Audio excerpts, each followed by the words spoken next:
Welcome to শতাব্দী রান্নাঘর। অনেক দিন পর আপনাদের সামনে চলে এলাম একটি রেসিপি নিয়ে।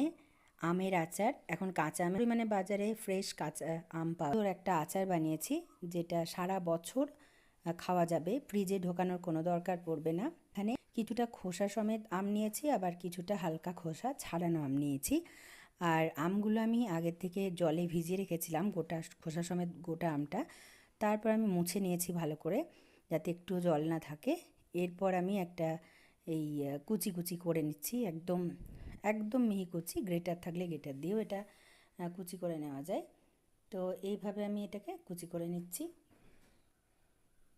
তারপরে দেখুন বেশ সুন্দর কুচি হয়ে গেছে। খোসা সমেত দিলেও কিন্তু কোনো অসুবিধা হবে না, তেতো লাগবে না, কিচ্ছু হবে না, সুন্দর হয়ে গেছে।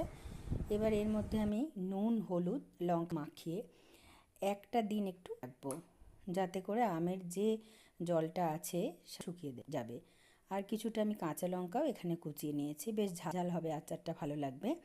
তো একদিন আমি হালকা একটু রোদে দিয়ে নেব আমটা, সেহেতু রোদটা কড়া ছিল জন্য শুকিয়ে গেছে। এবার আমি এটাকে মিশিয়ে নেব। সেটা হচ্ছে সর্ষের তেল। অনেকটা পরিমাণে সর্ষের তেল আমি দিয়েছি। তার মধ্যে দিয়ে দেব হিং। হিং দিলে কিন্তু আচারটা ভীষণ সুন্দর হয়। আর এর মধ্যে দিয়ে দিচ্ছি কালো জিরে আর জোয়ান। কালো জিরে জোয়ান দিলে কিন্তু আচারের ভীষণ সুন্দর একটা টেস্ট আসবে। এটা আমি গোটা গোটা দেব। আর লঙ্কা গুঁড়ো দিয়েছি, দিলে কালারটা ভালো হবে, কাশ্মীরি লঙ্কার গুঁড়ো। তো আমি একটা মশলা বানিয়ে নিয়েছি কিন্তু এটা দেওয়ার জন্য এতে।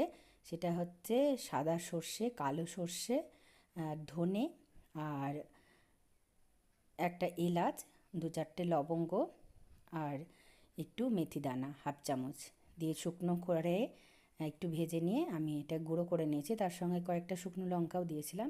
এবার দেখুন হালকা গরম তেলটা, মানে একদম উপজ্বলন্ত গরম নয়, একটু হালকা গরম তেলটা আমি এর মধ্যে ঢেলে পুরো আচারটা মিশিয়ে নেব। তারপরে একটু ঠান্ডা হলে এটাকে আমি মিশিয়ে নিয়ে একটা কাঁচের জারে স্টোর করে নেব।